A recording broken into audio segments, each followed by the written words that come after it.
Okay, and welcome to this afternoon's Link for Growth South West Herts TV show. This is the 11th of December. We have a full show as usual with lots of information involved, lots of stuff. Neil has all the usual stuff about Kings Langley and Watford football clubs, and we may be approaching the shortest day of the year, but he also has a local cricket news. Chris is travelling today, but we hope to have a restaurant review from him at the end of the show, M25 permitting. Tanya has lots of local news, and as Catherine is away, Tanya and I will be covering some of the local events and charity fundraising plans that are happening over the next couple of weeks. As usual, you can contact us on L4G SW Hearts on Twitter. That's at L4G SW Hearts on Twitter. And first of all, Tanya, I'd like to say hello and welcome to the show. It's been a busy week in South West Herts. It has, Diane. There's going on around here at the moment, so that's really good. There's a by-election at Bushy North.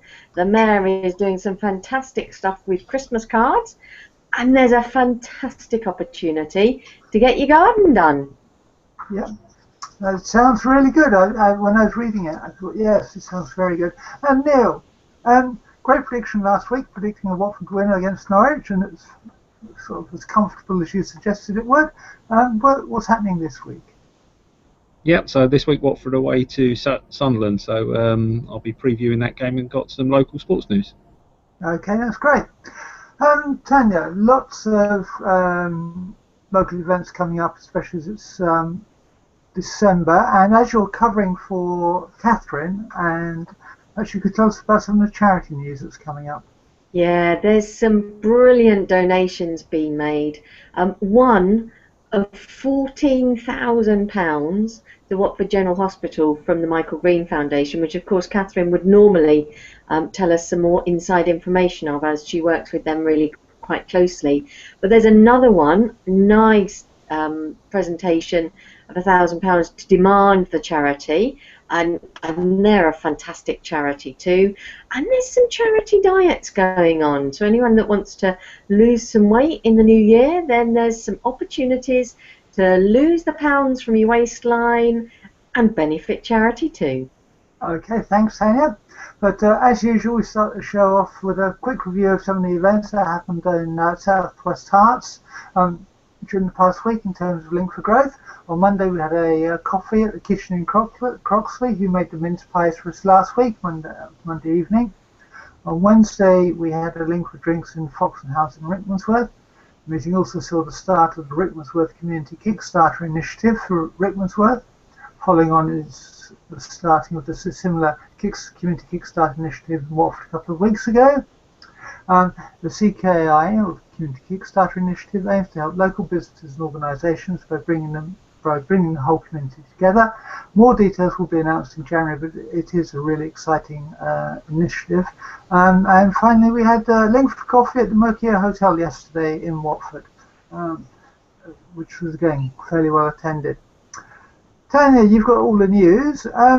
And I think we need to really start off with a by-election, because there are a couple of key dates involved in this, aren't there? There are, absolutely. The by-election is following the death of County Councillor Steve O'Brien. A Hertfordshire County by-election for the Bushy North Division will be held on Thursday the 21st of January 2016.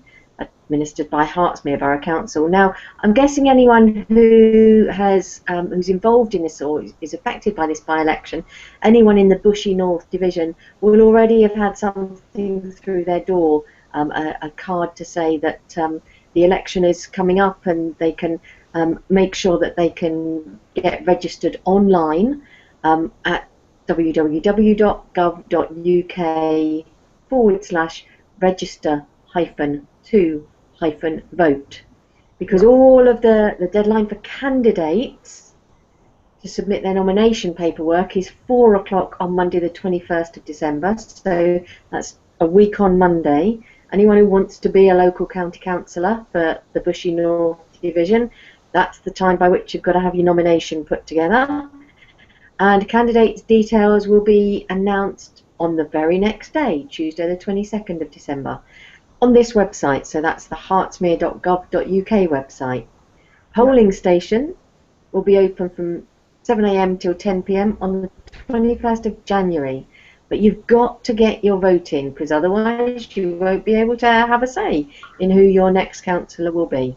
Yep, and postal votes, if you need a postal vote, because you may be going away on holiday or something like that, have to be in by the last day for the council to have to be in by the 13th of January, Wednesday the 13th. There you go. Sorted. Great. So if you want a postal vote, you've got until then to get your act together and sort it. Okay. And now, Dorothy Thornhill is often criticised for doing a lot of what is seen by some people as bad things or inappropriate things in terms of the decisions she's made, but they haven't always agreed with. But this time she deserves some praise. Yes, I think you're right. Everyone's got a right to their own opinions, haven't they? But Mayor Dorothy very often comes in for a bit of stick. I don't think anyone can give her stick for this. She's sponsored, or she's got some local firms to sponsor charity Christmas cards that's raised a total of £3,850.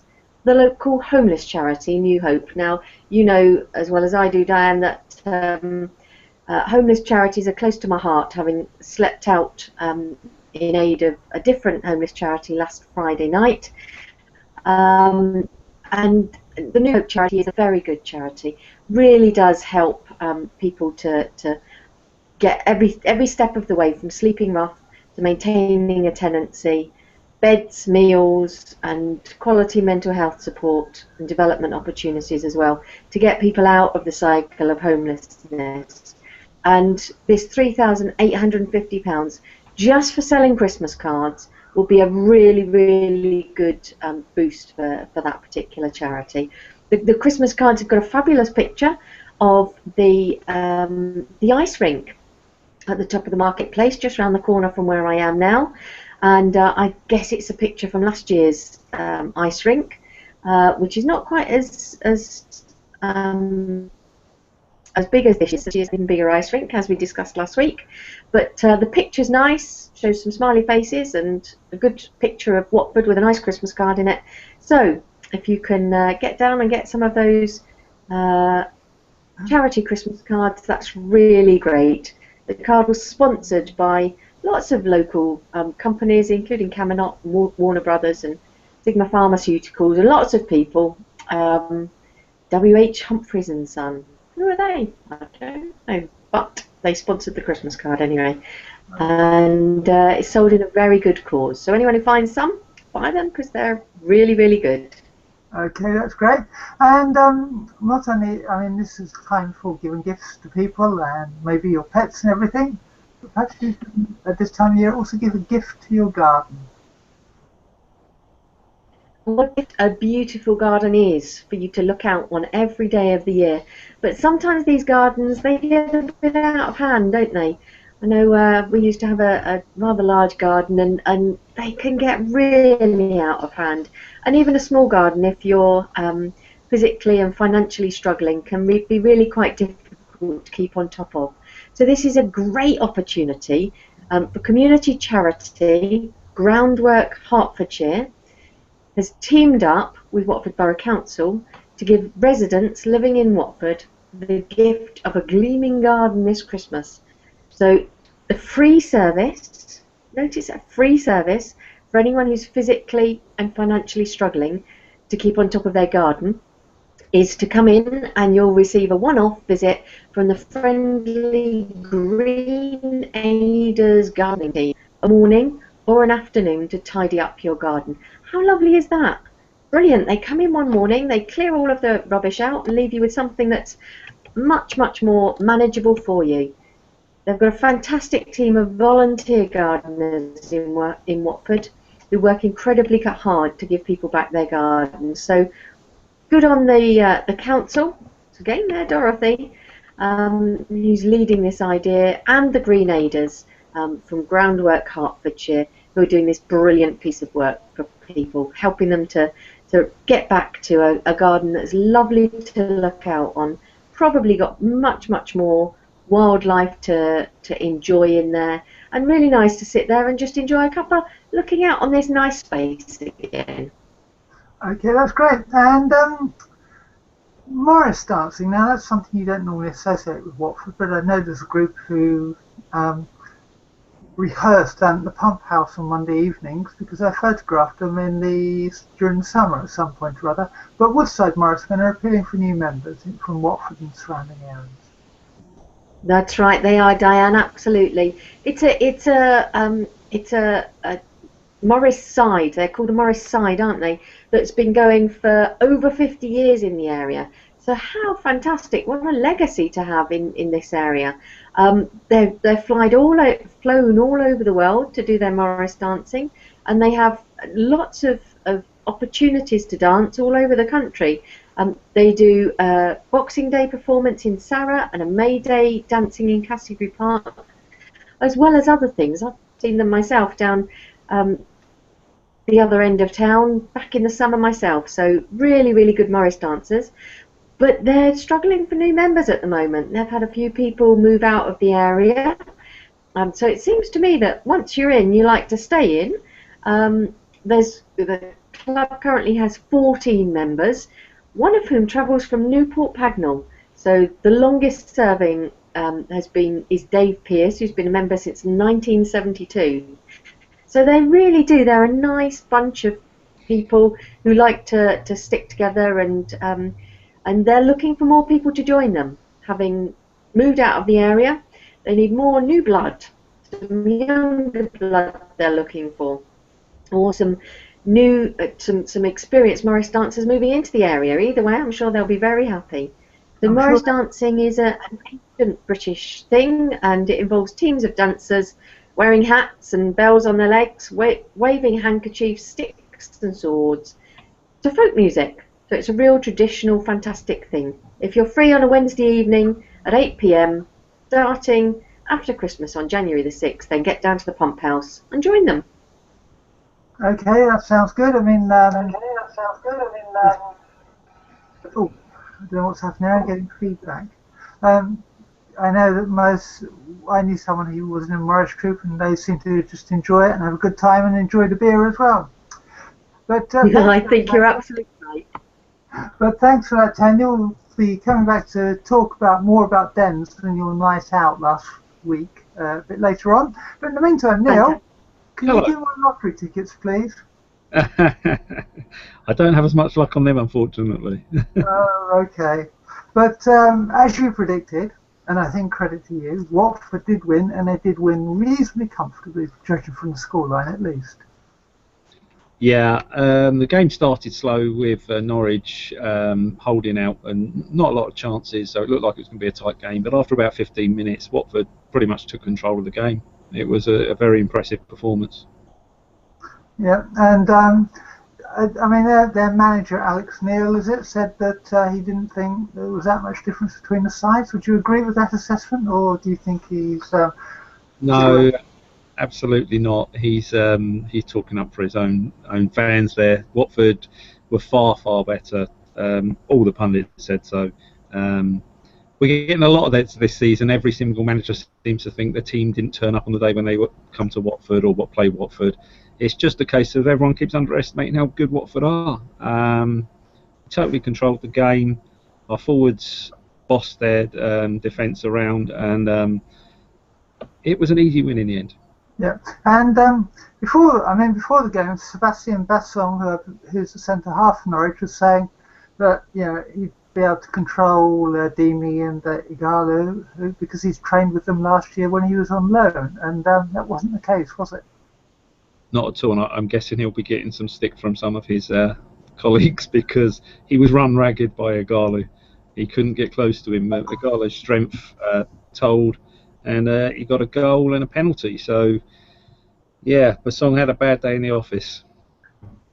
Oh dear. Well, that's a shame for him, but great for Watford fans. But Guiche Sanchez Flores, the Watford manager, was saying that both the strikers and the defence all played a part in this victory. Yeah, you have to remember how well the defence played. So Alex saying his team were as on a par with Watford didn't really show in the stats because our defence restricted them to one shot in the whole game. It was an excellent defensive performance, and that has been one of the main features of Watford this year. We defend really well, really well. Okay. Now we're talking about Watford doing really well, and there's lots of talk about not being complacent, and how Watford need to make sure they don't sort of think they've done it all by scoring 22 points out from 17 games, isn't it? Yeah, it's 22 from 15, from 15, sorry. Yeah, and I'm perfectly confident they're going to stay up. But yeah, complacency does set in some football clubs. I don't think it will with Kike Flores, but it's happened before. Centre-back Craig Cathcart was playing for Blackpool when they were on 25 points after 17 games, sitting pretty in 6th on the table, and all their fans were like, well, we're definitely staying up now. They went on a horrendous run and were relegated on the last day of the season. So it happens. And he said he's going to make sure the rest of the team are aware that this can happen, and he's going to keep them on their toes, which is great news to have someone who's been in that situation, actually, to back up the manager. Yeah, because just to remind people, I mean, they only got about sort of 5 or 6 points out of the last 17 games or something, didn't they? They didn't do that bad. They didn't do that well at all in the second half. No, it wasn't. If I remember rightly, their manager seemed to have a bit of an ego problem that wound up some of the players, and they basically stopped performing. I can't see that happening at Watford. Okay, great. Well, let's hope you're right. And former Watford striker Gifton Williams has been speaking about how Watford have impressed in the Premier League this season. Yeah, he's around the area. He still lives around Watford, and he played for Watford for 7 years, and he still likes to visit on match days, and apparently he's been going down to training to watch some of the training as well. And he's very impressed. He says it's a much stronger team than when he went up to the Premiership with Watford. Which I think most fans would totally agree with. You only have to look at the bench, he says, to see the quality of players they've got on the bench. He would like a few more young players to come through. As someone who come through the Watford Academy, he did point out that it would be good to have a few more players come through. And again, I think Watford fans would agree with that. It's great to have the money now. It's great to be able to get the foreign signings, but it's always good to have some local players come through. Yeah, because I mean, currently of the Watford squad, there's only one locally born or local player from the academies, isn't it? And that's the centre half who's injured, the young centre half, what's his name, Holban, who's injured. Yeah, Tommy Holban's injured. Yeah, there's no one else really around the matchday squad at the moment. And obviously financially it helps to do that, because if you bring people through and you're in the Premiership, you're going to get a good sell-on fee. So I'm sure it's something the owners, the Pozzos, are going to be working on. They've kept to their word of what they've done with the stadium, what they've done with the squad, and they've said they're going to improve the academy system, and I'm sure they will. Okay, that's great. And we've already started talking about it, and it's a monster who has an insatiable appetite, so we might as well keep feeding it. Transfer news and speculate, or really it's not news, is it? It's speculation. It's all speculation right now, yeah. Apparently Watford are looking for a forward, a winger and a goalkeeper, according to the rumours. And the rumour about Adebayor won't go away. Everyone's talking about it. So I would guess with so many people talking about it, and even the manager saying what a good player is, that could be close to a deal. Personal feeling from Watford fans I've spoken to is to get him to the end of the season, because whenever he joins a new club he plays well, but don't give him a long-term contract. Would he get in the team? He'd get in the matchday squad, yeah, and he is a good player to bring on when the other two are tired. And at some stage, Dini or Igalo is going to get injured, so there will be opportunities. Okay, great. Now, tomorrow they're playing Sunderland, and there's a lot of talk from the Sunderland side about it being a 6-pointer, and Sam Allardyce saying, Watford have done well, but it's still a 6-pointer. It's a game that we should be winning. Yeah, I think he's not watched Watford very much. No, that's not true. He would have prepared properly. He's talking for his players. See, at the start of the season, it would have definitely been a 6-pointer, but it's not anymore. Watford have got the points they need to see them through to the new year, even if we don't win any more of the games over Christmas. Not that I don't think we won't. But that's paper talk. He knows how tough it's going to be. He knows we're a better team than they are. On the day, though, it's going to be tight because they've really tightened up their game since Sam Allardyce went, and I'm predicting a draw for tomorrow.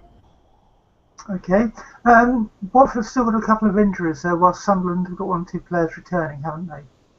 Yeah, their squad's going to be a little bit stronger, but we're still missing Barami, and Prodil doesn't look like he's going to be fit still. So, yeah, that's a shame, but they're players that would have been on the bench, so it's not really going to affect the starting lineup.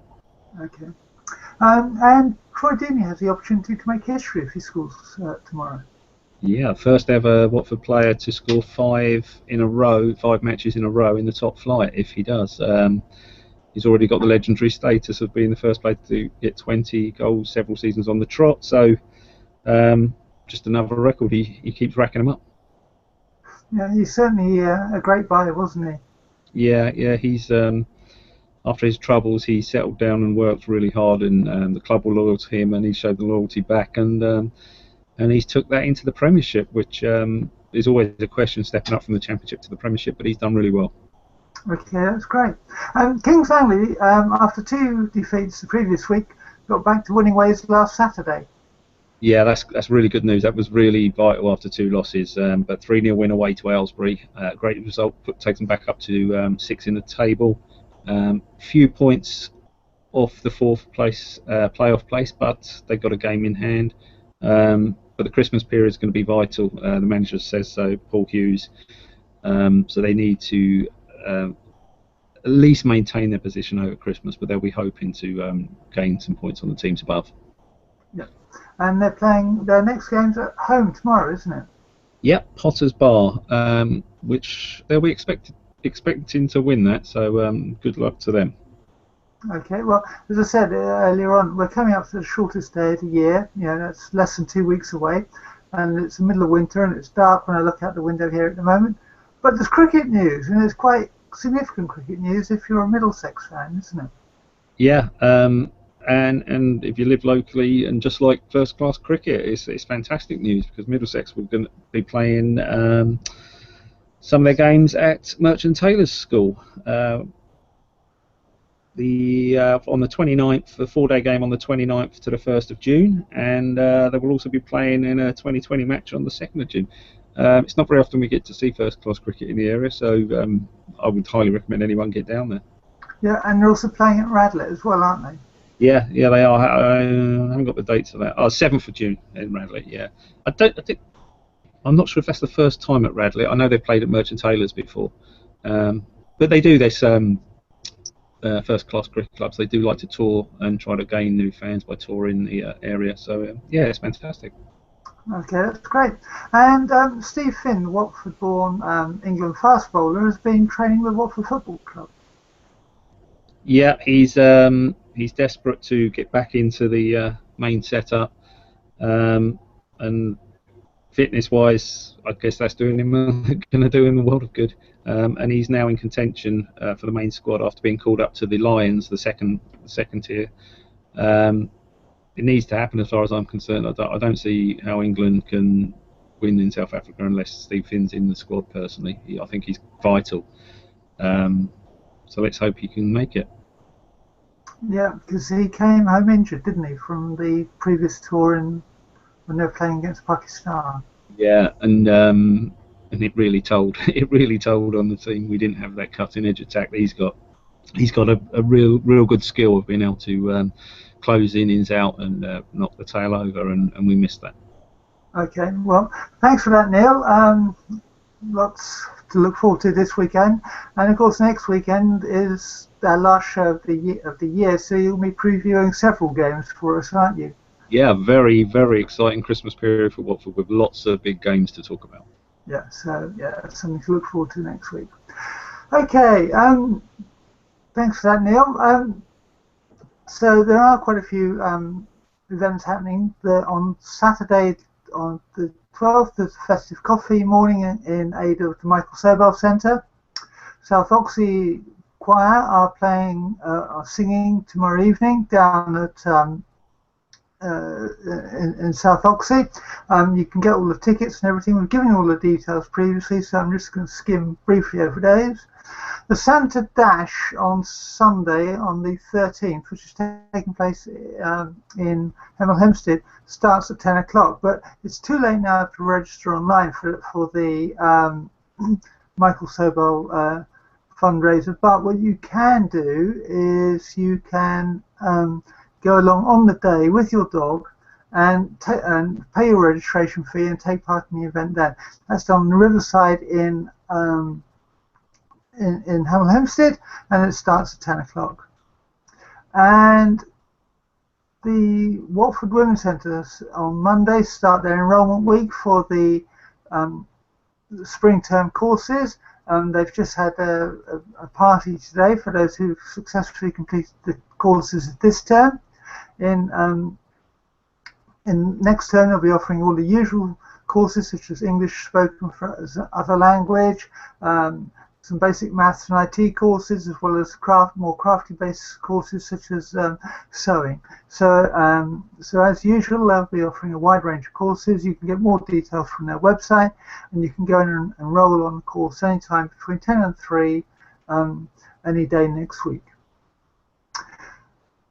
Christmas Day is still 2 weeks away, but the charities are already asking you to lose weight, or think about how you're going to lose weight and raise money for them next year.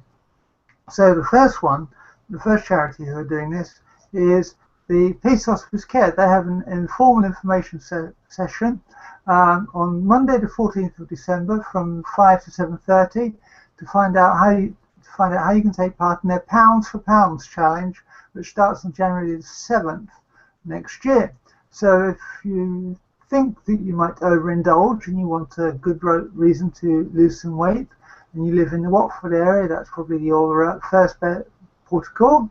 And the Hospices of St Francis have something called The Biggest Loser, which again is a sponsored weight loss, which again starts in January next year. So there are two excellent causes that perhaps will help you motivate you to lose some of those extra pounds that we invariably put on over the Christmas period with all the food and drink that we consume. So that should be a very good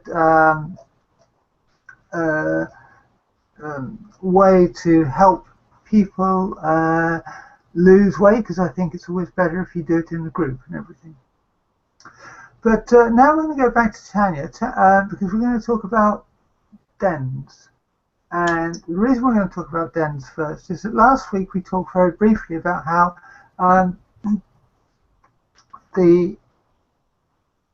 several members of Link for Growth and Watford Weekly Business, another networking business club that Tanya and I both attend, were all going off camping. Now, I didn't go.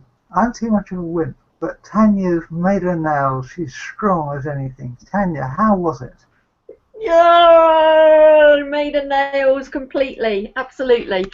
Diane, it was a revelation. It was, first of all, absolutely lovely to be there with my friends throughout the evening and the night time. We started at 8 o'clock on an evening, and we went through till 7 o'clock the following morning. And it was a really good atmosphere, and as you say, I was there with 5 other friends. We were in the same sort of area. Our friend Michael, who happens to be one of the trustees of the Dens charity, was there early and plumped a spot for us. So we were right by the Abbey walls, so we were shielded a little from the worst of the wind. And of course, walls tend to keep a little bit of the heat of the day, so I'm hoping that there was a little bit of heat radiated there from those walls. But to be honest with you, Diane, in the middle of the night, after the wind had been blowing through my sleeping bag for a couple of hours, And after every item of clothing that I'd taken along to put on was on, and half of it was around my feet, and my feet were still like ice.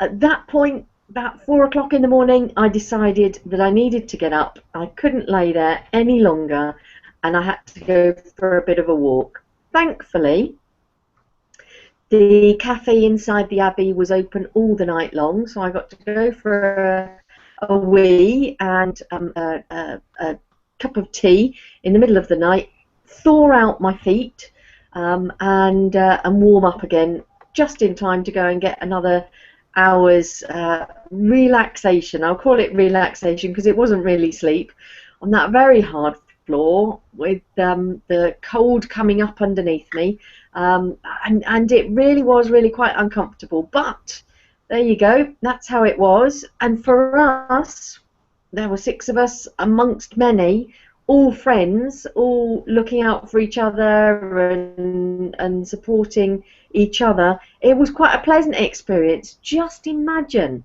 if that was us out on our own on a night where maybe it rained, where the wind was even stronger than what it was on the night that we were there.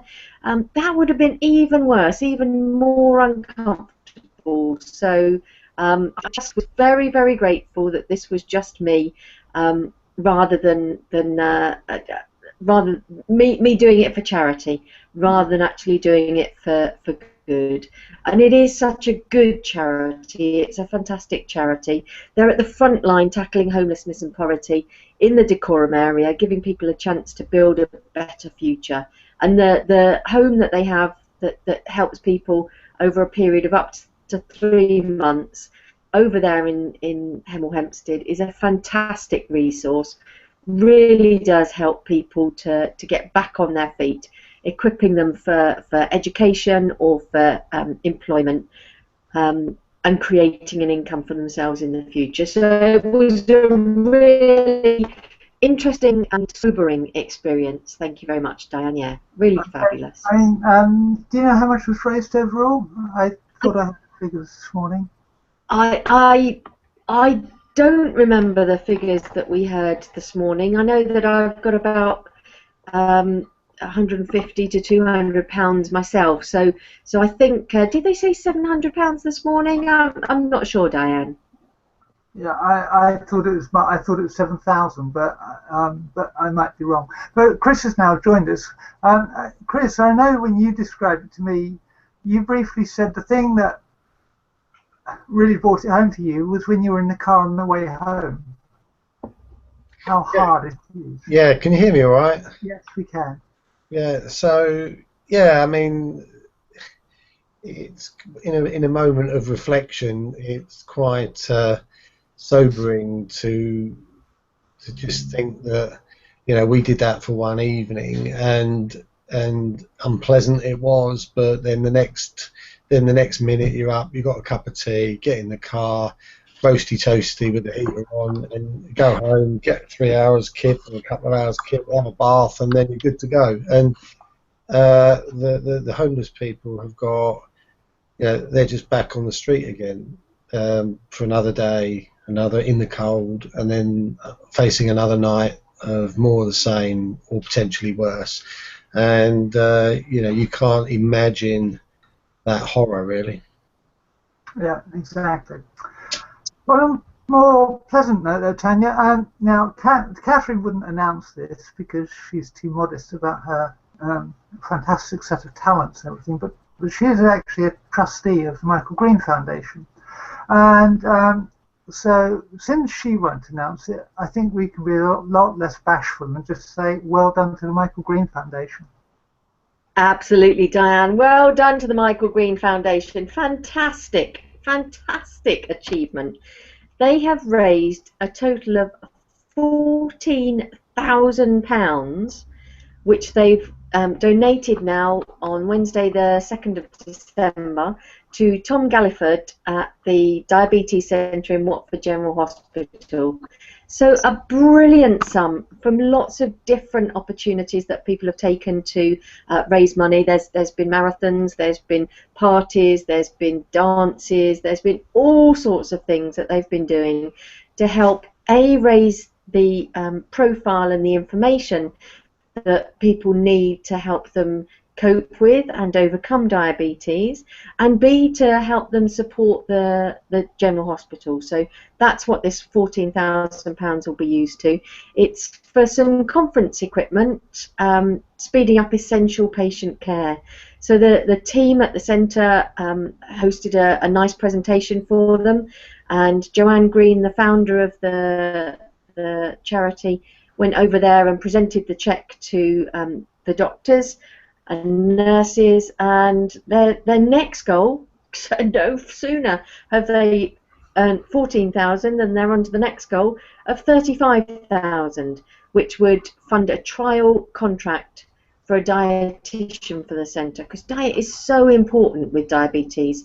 So a really good opportunity there for people to learn how to help themselves at the Diabetes Centre in Watford General Hospital, and really fantastic achievement for the Michael Green Foundation. Brilliant. Yeah, well done them. I mean, we know how hard Catherine and Joanne work promoting the cause and the events they put on, so fantastic achievement and well done to them.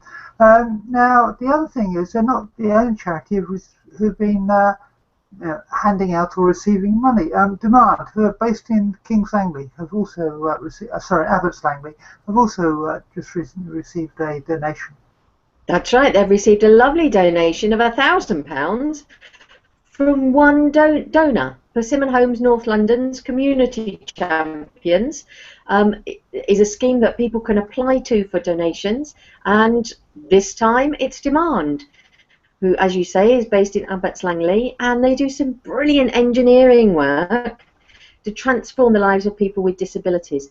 They really do some brilliant engineering work to transform the lives of people with disabilities.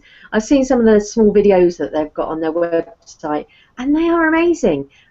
They create bespoke solutions for each individual that helps them. For example, it helped one young child to play the violin and another to play the clarinet. Just things that they weren't able to do without these engineering solutions to enable them to do that. They've created a go-kart to help children to move around with physical disabilities, and all sorts of things. So really great company that's had this fantastic boast from Persimmon Homes, from a really good thing that Persimmon Homes is doing. So really fabulous, really news. Okay, well that's great for them, and you know, it is a charity that we don't normally feature on here, but they do some really interesting stuff. It might well be something that perhaps Chris could go and charity Chris could go and visit in the new year and give them a bit of a boost. But anyway, this week, thank you for that, Tanya, and all the other charity news. This is the last full week of Link for Growth events before Christmas. This evening we have a yellow comedy event supported by Link for Growth at Reason Cafe starting at 7:30. Tonight's event is a competition to find the best young comic under 25 in Hertfordshire and North West London. It should be a fantastic evening. The competition to find the best Herts-based comedian on Sunday was very funny indeed. Many congratulations to Sandra Howe from Potter's Bar, who became the first yellow comedy Queen of Hearts. King or Queen of Hearts, actually, but yeah, Queen of Hearts. It was a fabulous afternoon, really incredibly funny. Yellow Comedy are trying to put on more events, again, locally. They're usually free to get in, but you pay to get out. Which is kind of an interesting way of raising their profile. And I know that they have a charity event for Michael Green Foundation coming up in the new year. But this evening's one should be, again, I recommend you go 7:30 tonight at Reason Cafe, free to get in, but you will pay to get out. Tomorrow, Chris will be in Barracuda as usual between 10 and 11:30 to meet anyone who wants to know more about Watford's community Kickstarter initiative or Link for Growth in general.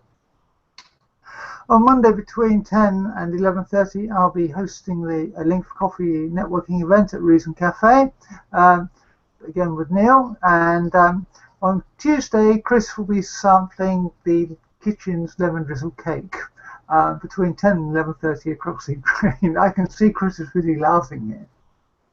And on Thursday, we have the last of the Link for Drinks of 2015, starting at 6 p.m. in the Wetherspoons pub in Watford High Street. That's Moon Under the Water. This event is usually a hugely popular event. It's one of our most popular, often our most popular event of the entire month. We hope to see you there. It should be a good evening. Why not start your Christmas celebrations and find out more about Link for Growth, what it can do, and how you can help perhaps achieve your New Year's resolution in 2016.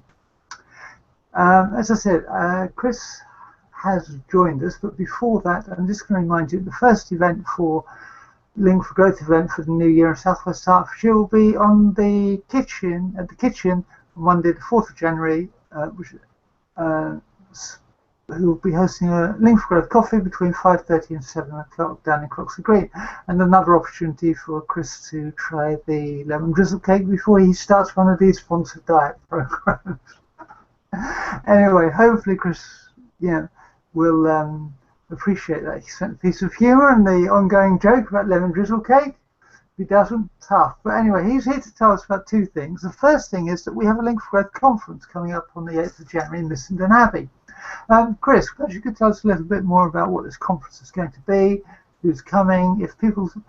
I know in theory it's sold out, but there are still a few reserved tickets hanging around, so if people do want to come, they can make a direct approach to you.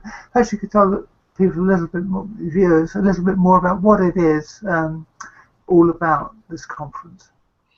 Yeah, sure. So we're holding the conference over in Great Missenden in a place called Missenden Abbey, which is a place that we have a coffee event. So the first Friday of the month is coffee over there. That would have been the 1st of January, which is not going to happen. So we've arranged to have this the first ever Link for Growth conference on the 8th of January at Missenden Abbey. It's a conferencing and banqueting venue, but it's not a big venue. So as we've been using them and they've been very hospitable to us, I decided that we'd have the conference there. We are going to have 100 delegates there, so and the venue can accommodate that just about, really. So we are the big gig of the week for them over there on that first week of January, which is nice because we'll have a lot of attention and they'll be looking after us very nicely. So, but the conference is absolutely timely. We've spent 3 years building the infrastructure of Link for Growth. We are now poised for massive expansion in 2016 through 2018. We have everything in place, and this really is setting the scene for the next 3 years and explaining all the great stuff that's going to be happening in the coming 12 months. Absolutely amazing stuff that we put in place. There's something for absolutely everybody in the community. So very exciting indeed, and it's the first time we've brought all the people from around the country together, so there's going to be loads of people meeting each other for the very first time, and an absolutely amazing level of energy. So it's going to really set the year off to a great start for everybody, I think, and something to really look forward to after all the festivities have come to an end. Yes, yeah. I mean, it should be a good event. I mean, it goes on all day, basically. We will be bringing you a Link for Growth TV show there. The exact format and details have yet to be arranged, but hopefully Catherine and I, and maybe Tanya and Neal, will be making contributions. I'm not quite sure we'll be doing it in this format. We might actually all be in the same room at the same time for a change. Who knows? We'll have to wait and see and do a bit more planning on that. But Chris, you're on this week to act as a substitute for Catherine and talk about the restaurant review. Yeah, and fortunately I've been to a restaurant, which is even more handy. And actually went to a restaurant with Catherine and Nick, which was so. Not only can I report on one, it's actually one we both went to. So if I wasn't doing it, she'd be doing it because it'd be the same one. So we went to the Global Cafe in Watford High Street. First time I've been to that particular restaurant. A bit like Jimmy's, is it? Where you can kind of have food from all around the world. And they've got food there from Japan, from South America, from Europe, from China, you know, you name it, the American stuff, and Italian, and yeah, dim sum, and everything that you can imagine. Anyway, it's a bit like a TARDIS, this place. You go in the front door, which is fairly small, and you're faced with a couple of lifts and a stairway. And that's it. That's all there is down there. And then you go up the stairs, and the whole place opens out into, well, it's just a huge place, to be honest. It's sort of like you go around a corner, and there's like the cavernous sort of space opens up, and they've got little halls, little rooms for, well, quite big rooms actually, for groups and stuff like that. And then they've got all the different food laid out around the edge of the sort of hall. Well, the whole sort of eating area, but you've got a massive eating area in the middle there where the food is, but then you go around the corner at the end and there's a huge other expanse of tables as well. It is massive, and I can't imagine, unless everybody in Watford went there at the same time, the place would ever get full up. So now, and the service is excellent. The food is hot. It's not stewed. Doesn't look like it's been there for ages and ages.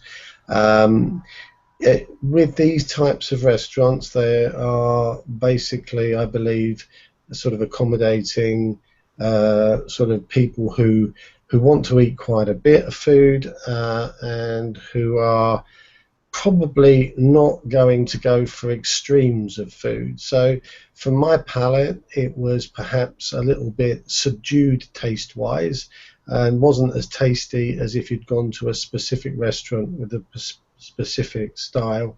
But it was very pleasant for anybody going there with a collection of people. You can pick the kind of food you want, and everyone can have what they like. So, if you fancy curry, you can have that. If you fancy Chinese, you can have that. If you fancy Japanese, you can have that. So it gives people the flexibility to have different types of food that go out as a group, so that everyone can have what they like. So would I go again? Yes, I would. It would probably be as a group of people, for the very fact that you can satisfy a lot of different requirements. Would I go there for Chinese specifically, or an Indian? No. I would go to a restaurant of that type, but it is an experience, that's for sure, and I would definitely recommend people go along and give it a go. Okay, well, that sounds really quite intriguing, and maybe we will at some point or other. But thanks for that, Chris. That's the end of today's show. I'd like to thank Neal for his views on Watford, and remember, he did say a draw for Watford tomorrow at Sunderland, so we'll be monitoring that and seeing how it's done. And thanks to Chris for joining us. I'm glad the M25 relented, so you could get on to at least... I'm still in Peterborough. I didn't recognise the backdrop, but I wasn't going to say anything. And as usual, thanks to Tanya for all her great contributions. Brilliant. Thanks, Diane. It's been a pleasure. Okay, well, that's it, and we'll see you next week for the last show of the year. And until then, cheerio. Bye-bye.